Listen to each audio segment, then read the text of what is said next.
I walk into the conference room already sensing something is wrong. The smiles waiting for me are too tight, too rehearsed, like masks stretched over impatience. Laptops sit closed in front of them, not a single screen glowing, as if decisions have already been made without me. The fluorescent lights hum above, sharper than usual, almost buzzing against my skin. I stop short when I realize I'm the only one standing. Every chair is filled, every body is settled. I'm the last piece they're waiting to position. Mark clears his throat, slow and deliberate, enjoying the silence. He looks straight at me and says, loud enough for the entire room, "Are you ready to be reasonable today?" The word reasonable lands like an accusation, like I've been difficult simply for existing. A printed document slides across the polished table toward me. No explanation. No introduction. Just paper pushed in my direction, as if that alone should tell me everything I need to know. I hear my name spoken, but not the way a name should sound. It's said like a problem, like a liability, like something that needs to be reduced, managed, signed away. Karen tilts her head and smirks when I ask what the document is. "You're getting emotional," she says lightly, as if curiosity is a flaw and dignity is an inconvenience. Voices begin stacking on top of each other. "Sign it. This is standard. Don't complicate things. Let's make this easy."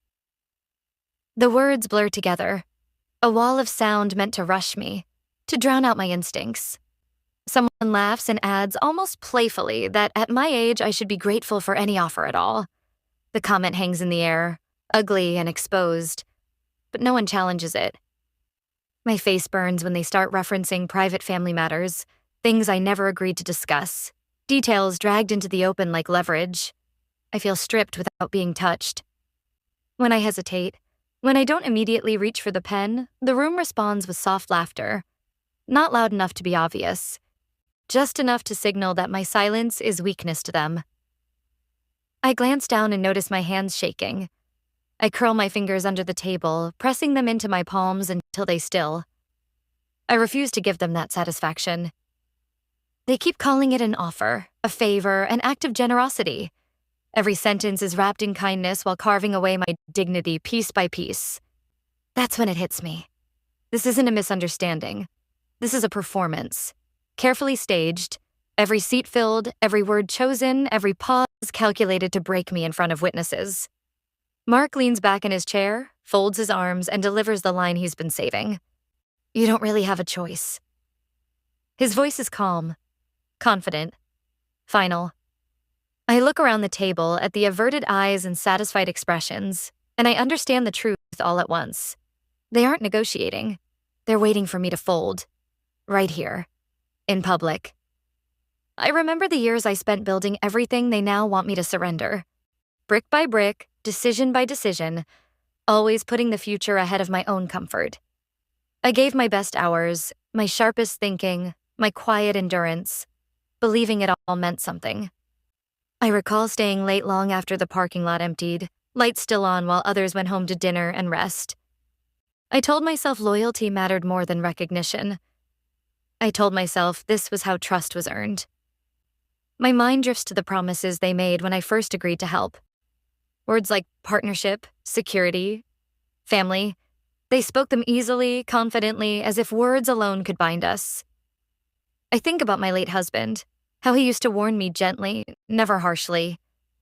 He'd say, "Don't trust handshakes without paper." And I would smile, convinced integrity still meant something in this world. I revisit the early days when they praised me openly, called me the backbone of the operation, said nothing would survive without my steadiness holding it together. I wore that praise like armor. I remember covering for mistakes that weren't mine, fixing problems quietly to protect the family name. I swallowed frustration because I thought shielding them was my responsibility. That's why the betrayal cut so deep. It isn't strangers trying to take from me. It's people I defended, people I stood between and consequences. I replay the moments when subtle disrespect started creeping in. Interruptions, dismissive looks, jokes that landed just a little too sharp. I told myself I was imagining it. I ignored the warnings because I believed sacrifice would eventually be recognized. I believed patience was strength, not permission. I think about the mortgage payments I kept afloat during their bad years, when cash was tight and panic sat heavy in every meeting. I stepped up without being asked, because that's what family does. I remember being told, "We're all in this together," and believing it with my whole heart. I built my choices around that lie. The emotional wound traces back to choosing peace over confrontation too many times, smoothing things over, letting things slide, always telling myself tomorrow would be different. I realize now my silence trained them to underestimate me. Every time I didn't push back, I taught them I wouldn't.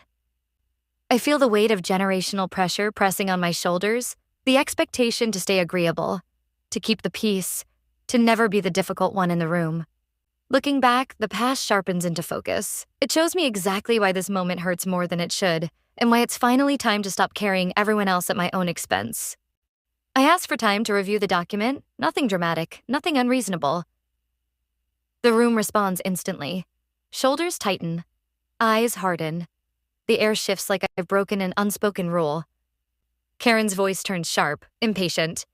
"If you drag this out," she says, "the offer disappears." Not might. Will. A warning dressed up as advice. Mark leans forward, lowering his voice just enough to feel private, even though everyone can hear. He doesn't name consequences. He doesn't have to. The silence around his words does the work for him. That night, my phone lights up nonstop. Emails flood in, all stamped urgent, each one more aggressive than the last. Deadlines appear out of nowhere. Language tightens. Courtesy vanishes. Calls follow, one after another. Voices telling me I'm risking everything by not cooperating, by not being reasonable, by not knowing when to stop. Then my family starts calling. Same phrases, same concerns, same warnings. I can hear the script in their voices, fed to them by someone else, repeated without understanding. Behind my back, I'm recast as stubborn, as selfish, as the problem standing in the way of progress. The story spreads quickly, efficiently. I log in one morning and notice something's wrong. Accounts I've always had access to are suddenly restricted. No notice, no explanation. Files I created are locked. Systems I helped build no longer recognize me. Doors don't slam, they just quietly close. Meeting invitations stop arriving. Conversations continue without me. Decisions are made in rooms I used to lead. Rumors reach me through indirect channels. I'm unstable, I'm difficult, I'm emotional. The same words, recycled, sharpened. What started as persuasion has fully transformed into intimidation. They aren't asking anymore. They're applying pressure from every direction. I feel the loneliness settle in, heavy and intentional. This is isolation by design. A tactic meant to weaken my resolve.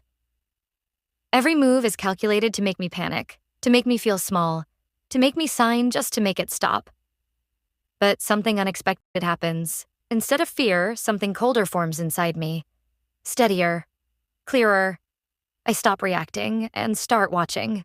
Late one night, my phone rings, lighting up the dark room with a number I don't recognize. For a moment, I consider letting it go to voicemail. Everyone who calls this late lately wants something from me, but something tells me to answer. Susan's voice comes through, low and urgent. An old colleague, someone who knows how things really work behind closed doors. She doesn't waste time. She tells me she saw the internal files, the ones never meant for my eyes. She explains what they're planning the moment I sign away my rights. Not compromise, erasure. A clean removal dressed up as cooperation. My stomach turns as she talks, every word sharpening the picture. Then she tells me the part they never said out loud. The document is loaded with hidden clauses, carefully buried, designed to wipe out my state completely the second my signature hits the page. My chest tightens as the truth lands. This wasn't pressure born of impatience. This was calculated betrayal, mapped out step by step while they smiled at me in that room. Susan pauses, then offers something that feels like oxygen. She says she knows an attorney. Someone smart, someone ethical, someone she trusts. The next morning, I'm sitting across from James. Calm, sharp-eyed, the kind of man who listens more than he speaks.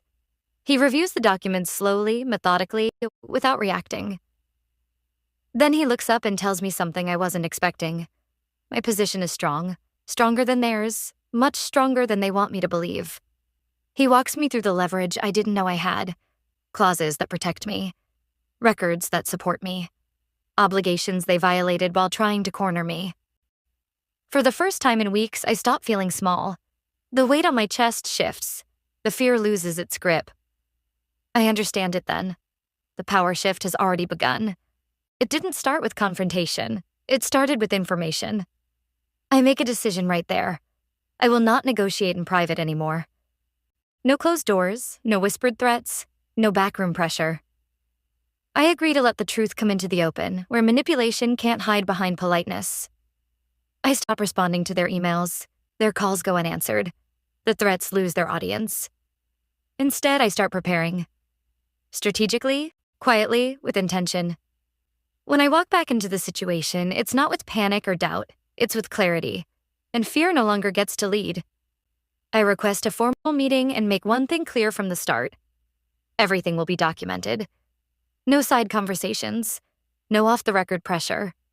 No smiling threats whispered after the fact. Mark greets me with forced warmth, suddenly polite, suddenly cooperative. His voice is smoother than before, as if kindness can rewind what he's already done. "Let's all stay professional," he says, trying to sound in control again. Then James joins the call. He introduces himself calmly, stating his role and representation without drama. Just facts. Just presence. The room changes instantly. The air tightens, spines straighten, eyes shift. Whatever confidence they walked in with starts leaking out. Karen opens her mouth, ready to redirect the conversation the way she always does, but stops short when James begins speaking. Legal language replaces manipulation, and she doesn't know how to interrupt it. James outlines the violations clearly, methodically, and publicly. No accusations, just timelines, clauses, and consequences laid out one by one. I watch their faces change as the story they've been telling collapses in real time. Confusion gives way to concern. Concern turns into calculation. Evidence appears on the screen.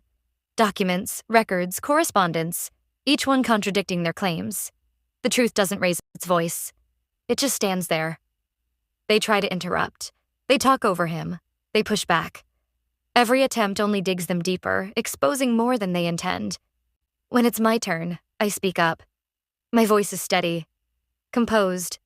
I name the humiliation I endured, the pressure, the isolation, the deliberate attempt to corner me in public. I explain why I will not be pressured or silenced. Not now. Not ever again. The room goes quiet when James lays out the consequences. Legal, financial, reputational, the kind that don't fade with excuses. The settlement terms shift, then reverse. What they demanded is now off the table. What they tried to take is secured in my favor. Apologies follow, rushed and hollow. Words meant to undo damage they already accepted as necessary. I don't respond to them. I stand up, gather my things, and walk out without signing anything that day. The following weeks bring written agreements instead of threats, accountability instead of pressure. Everything that was once whispered is now formal, signed, and impossible to twist. My financial stake is secured, then expanded, locked into language they can't reinterpret later. What they tried to erase is now protected in ink. Policies change quietly, officially, designed to make sure what was done to me can't be done to anyone else again. The system corrects itself because it was forced to. Mark resigns without a speech, without a farewell. Just a brief announcement and a closed door. Scrutiny follows him out, even if no one says his name out loud. Karen stops making eye contact. She avoids hallways, meetings, even shared spaces. Her confidence never returns, not around me. I reclaim access piece by piece. Accounts reopen. Files unlock. Systems recognize me again. Nothing dramatic, just restoration. The stress begins to drain from my body slowly, like poison losing its grip. My shoulders drop. My jaw unclenches. I breathe without thinking about it. I sleep through the night for the first time in months. No jolting awake, no replaying conversations in the dark. The humiliation fades. I stop hearing their voices in my head. The laughter loses its echo. When I think back, I don't feel anger anymore. I feel pride. I stood still when they expected me to bend. Relationships sort themselves out without confrontation. Some people drift away, others stay. The difference becomes clear without a word being said. I invest my time in things that honor the work I gave and the boundaries I earned. I choose spaces where respect doesn't have to be negotiated. I stop chasing validation from people who benefited from my silence. Their approval no longer has value. Peace settles in, replacing the hunger for revenge. Justice did its job. I don't need to carry the rest. Where fear once lived, strength takes its place. Quiet, steady, and finally mine. I want to speak directly about something most people miss. Pressure rarely shows up as force. It disguises itself as concern, as advice, as people telling you they're just trying to help while pushing you toward a decision that benefits them. Silence is often mistaken for weakness. I know that now. When you don't argue, when you don't raise your voice, some people assume you'll never push back at all. Standing firm cost me more than I expected. It cost me comfort. It cost me relationships I thought were real. It cost me the safety of staying agreeable. But it gave me something better in return. Walking away isn't failure. Sometimes it's the most powerful move you can make, especially when staying means shrinking yourself to survive. Dignity is not negotiable. Once you understand that, no document, no deadline, no threat can take it from you. Public humiliation cuts deep. Being diminished in front of others leaves a mark that doesn't fade quickly. I won't pretend it didn't hurt. Knowing your worth matters more than knowing the rules of the room. When you forget it, someone else will gladly define it for you. Read what you're told to sign. Every line, every clause. Especially when you're being rushed. Especially when they tell you not to worry. Strength doesn't always look loud. Sometimes it looks like restraint, like patience, like waiting until the right moment to speak. I almost gave in. That's the truth.